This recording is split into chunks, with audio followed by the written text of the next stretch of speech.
આજે આપણે બનાવીશું ગરમીમાં ઠંડી ઠંડી ખાવાની મજા આવે એવી ઇન્સ્ટન્ટ માટલા ગુલ્ફી.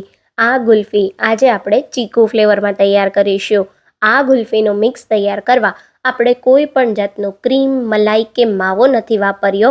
કલાકો સુધી દૂધ પણ નથી ઉકાળ્યું.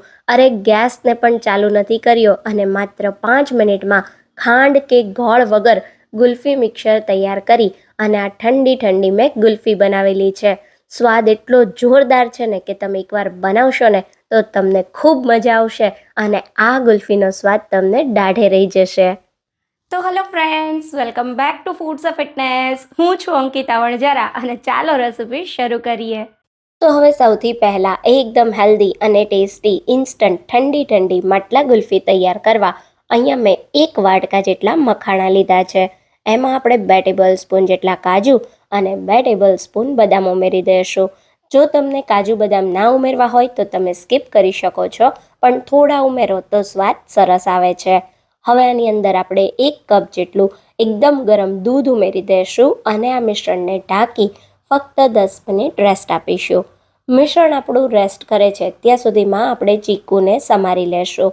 અહીંયા મેં 500 ગ્રામ જેટલા ચીકુ લીધા છે, જેને સારી રીતે ધોઈ અને કોરા કરી લીધા.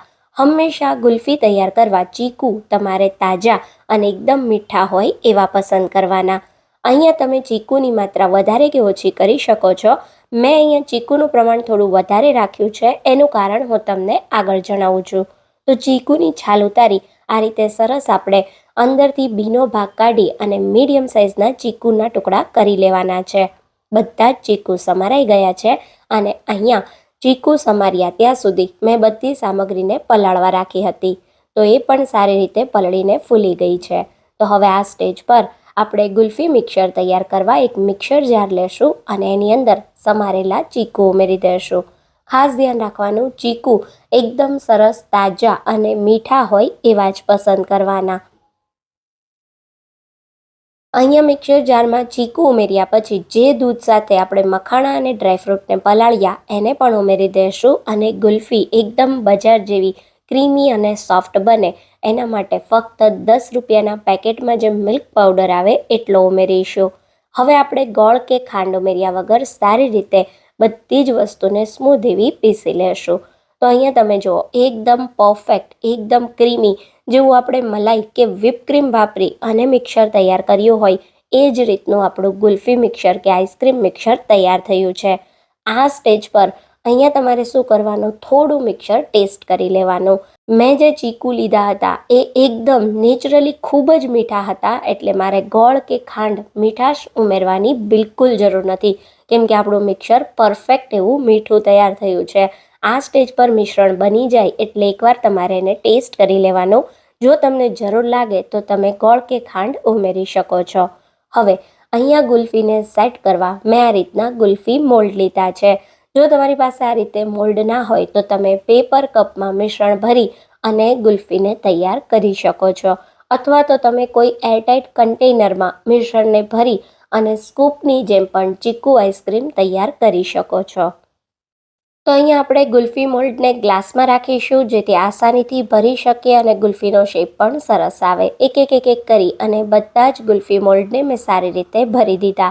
હવે ગુલ્ફીમાં ઉપરની બાજુ બિલકુલ બરફ ના જામે, એકદમ સોફ્ટ બજાર જેવી ગુલ્ફી રહે એના માટે ઉપરથી ગુલ્ફીના રીતે સિલ્વર ફોઇલથી કવર કરી રબર બેન્ડ લગાવી દઈશું અને આ જ સમયે આપણે સિલ્વર ફોઇલમાં આ રીતે કટ લગાવી અને ગુલ્ફીની સ્ટીકને પણ રાખી દઈશું. તો આ રીતે અહીંયા તમે જોઈ શકો છો, મેં બધા જ ગુલ્ફી મોલ્ડને તૈયાર કરી લીધા.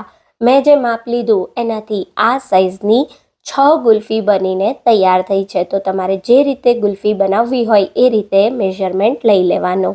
આ ગુલ્ફીને 3 કલાક ફ્રીઝરમાં સેટ થવા માટે રાખી દેશું.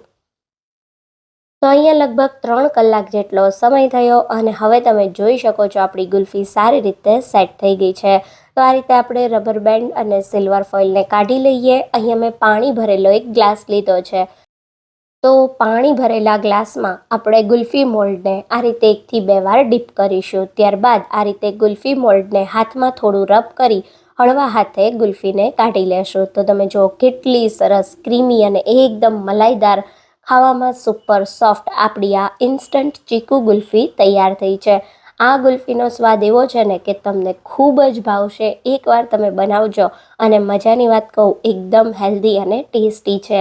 બાળકો જેટલી પણ ગુલ્ફી ખાવાનું કહેશે એટલી તમે એને ખાવા દેશો, કેમ કે આ ગુલ્ફીમાં કોઈ જ વસ્તુ નુકસાન કરે એવી નથી. ગુલ્ફીને સર્વ કરો ત્યારે આ રીતે ચીકુના પીસીસ અને થોડા પિસ્તા ફ્લેક્સ સાથે ગાર્નિશ કરી સર્વ કરજો. તમને ખૂબ જ ભાવશે. આ રેસીપીને એકવાર તમે ટ્રાય કરજો અને ટ્રાય કર્યા પછી તમને આ રેસીપી કેવી લાગી એ મને કમેન્ટમાં જરૂરથી કહેજો. રેસીપી ગમી હોય તો વિડીયોને લાઇક અને શેર કરજો. Thank you for watching.